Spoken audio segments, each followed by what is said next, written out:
নমস্কার, কেমন আছেন সবাই? আমার আজকের রেসিপিতে আপনাদের সকলকে অনেক অনেক স্বাগত জানাই। আজকে বানাবো ফ্রাইড রাইস আর চিলি চিকেন। প্রথমে হাঁড়িতে জল গরম বসিয়ে তাতে দিয়ে দিচ্ছি নুন, তারপরে দিয়ে দিচ্ছি গোটা গরম মশলা, তারপরে ওর মধ্যে দিয়ে দিচ্ছি সাদা তেল, দিয়ে একটু জলটা ফুটতে দেবো। তারপর আমি বাসমতি চাল ধুয়ে ভালো করে ভিজিয়ে রেখে দিয়েছিলাম আধ ঘন্টা মতো। তারপর এই চালটা দিয়ে এই ভাতটা এখন হতে দিয়ে দেবো। এটা 70% মতো কুক হয়ে গেলে তখন এটাকে আমি একটা ঝাঁঝরিতে ঢেলে এর যে মাঠটা সেটা আমি বার করে দেবো, দিয়ে এটাকে একটু ঠান্ডা হতে দেবো। তাহলে ভাতটা একদম ঝরঝরে আর খুব সুন্দর হয়। এটা আমি ঢেলে নিচ্ছি এখানে। তারপর একটা কড়াইতে সাদা তেল আর ঘি গরম করে তাতে এক এক করে আমি ফ্রাইড রাইসের জন্য সবজিগুলো ভেজে নিচ্ছি। ফুলকপি, গাজর সব এক এক করে দিয়ে আমি ভেজে নেব। ফুলকপি গাজরটা একটু ভেজে নিয়ে তার মধ্যে দিয়ে দিচ্ছি মটরশুঁটি, দিয়ে ভালো করে ভেজে নিচ্ছি। আর বিনসটা এয়ার ফ্রায়ারে ভাজা ছিল, ওইটা লাস্টে ওতে মিশিয়ে নেওয়া হচ্ছে। দিয়ে ওর মধ্যে একসাথে নুন আর চিনি গুঁড়ো করে রাখা ছিল সেটা দিয়ে সবজিগুলো মাখিয়ে নেওয়া হচ্ছে। তাহলে সব সবজিগুলোর ভেতরে নুন চিনি দুটোই ভালো করে ঢুকে যাবে। তারপরে একটা কড়াইতে ঘি দিয়ে ঘিটা গরম হয়ে গেলে ওতে কাজু কিশমিশটা প্রথমে ভেজে নেওয়া হচ্ছে। কাজু কিশমিশটা ভাজা হয়ে গেলে ওর মধ্যে দিয়ে দেওয়া হচ্ছে একটুখানি পরিমাণ ভাত। যেহেতু আমার কাছে অত বড় কড়াই নেই তাই আমি এখানে দুবারে করে নেবো। ভাতটা দিয়ে আগে কাজু কিশমিশের সাথে ভালো করে মিশিয়ে নিয়ে তার মধ্যে আমি দিয়ে দেবো স্বাদ মতো নুন আর চিনির গুঁড়ো, আর গোটা গরম মশলাগুলো এই স্টেজে আমি বার করে নিয়েছিলাম। আর তার উপরে দিয়ে দিচ্ছি গরম মশলা আর গোলমরিচ গুঁড়ো। এরকম দিয়ে দেখবেন গরম মশলা গোলমরিচ গুঁড়ো খুব সুন্দর টেস্টি হয়। আর সবজিগুলো দিয়ে ভালো করে এই ভাতটাকে একবার মিশিয়ে নেব। এটাকে খুব হালকা করে মেশাতে হবে, কারণ ভাতটা গরম থাকে তো, একেবারে পুরো ঠান্ডা হয়নি, তো চালগুলো ভেঙে যেতে পারে। কিন্তু আমি যেহেতু একদম পারফেক্টলি কুক করেছিলাম তো আমার চালগুলো ভাঙেনি।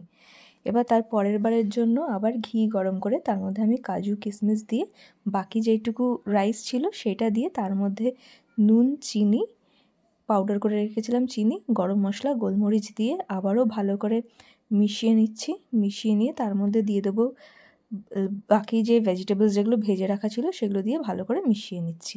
তারপরে এবার চিকেনটা ম্যারিনেট করে নিচ্ছি। নুন আর ওতে গোলমরিচ, আদা রসুন বাটা, কর্নফ্লাওয়ার, আর এটা না চিকেনটা ভিনিগার আগের থেকে দিয়ে মাখানো ছিল। দিয়ে সাদা তেল গরম বসিয়ে তার মধ্যে আমি একটা ডিম ফাটিয়ে দিয়ে দিলাম। চিকেনটা আমি অনেক আগের থেকেই ভিনিগারটা মাখিয়ে রেখে দিয়েছিলাম, তাহলে খুব সুন্দর জুসি হয়। দিয়ে ভালো করে কোট করে মাখিয়ে নিয়ে এবার এক এক করে আমি ফ্রাই প্যানে পকোড়াগুলো ভেজে নেব।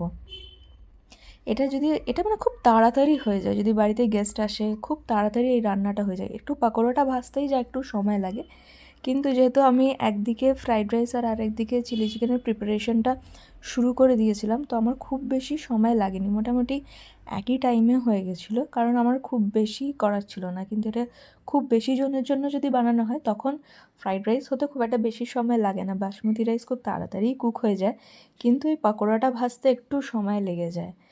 তো এখানে আমার পকোড়াগুলো ভালো করে ভাজা হয়ে গেছে। তারপরের ব্যাচের পকোড়াগুলো এখানে ভাজতে দিয়ে দিচ্ছি। এরা খুব সুন্দর জুসি হয়, মানে আগের থেকে যদি ভিনেগারটা মাখিয়ে বেশ কিছুক্ষণ রেখে দেওয়া যায় খুব সুন্দর জুসি হয়। তারপরে বাকি মশলাগুলো দিয়ে ভালো করে কোট করে ফ্রাই করে নিলে খুব নরম হয়, আর ওই জন্য পরের দিকে এটা খেতেও খুব মানে নরম হয়, তো খেতে খুব টেস্টি হয়। এইভাবে একবার ট্রাই করে দেখবেন, খুব ভালো হয়। এবার পরপর আমি যে কটা পকোড়া বাকি ছিল সব একসাথে ভেজে নিচ্ছি। একটু বেশি তেল দিয়ে ভাজলে এটা তাড়াতাড়ি ভাজা হয়ে যায়। তারপর যে তেলটা বেঁচে ছিল সেটা আমি অন্য একটা কড়াইতে নিয়ে নিচ্ছি। নিয়ে তাতে আমি দিয়ে দিচ্ছি কুচিয়ে রাখা রসুন, তারপরে স্কেলড করে কেটে রাখা পেঁয়াজ দিয়ে দিচ্ছি। দিয়ে ভালো করে এটা কিছুক্ষণ ফ্রাই করে নেবো। খুব বেশি ফ্রাই হবে না, জাস্ট হালকা সফট হলেই হয়ে যাবে। তারপরে রেখে দিচ্ছি স্কেলড করে কেটে রাখা ক্যাপসিকাম আর আদা রসুন কাঁচা লঙ্কা বাটা, দিয়ে এবার এটাকে ভালো করে নেড়ে নিচ্ছি। তার মধ্যে দিয়ে দিচ্ছি আমি একটু টমেটো সস।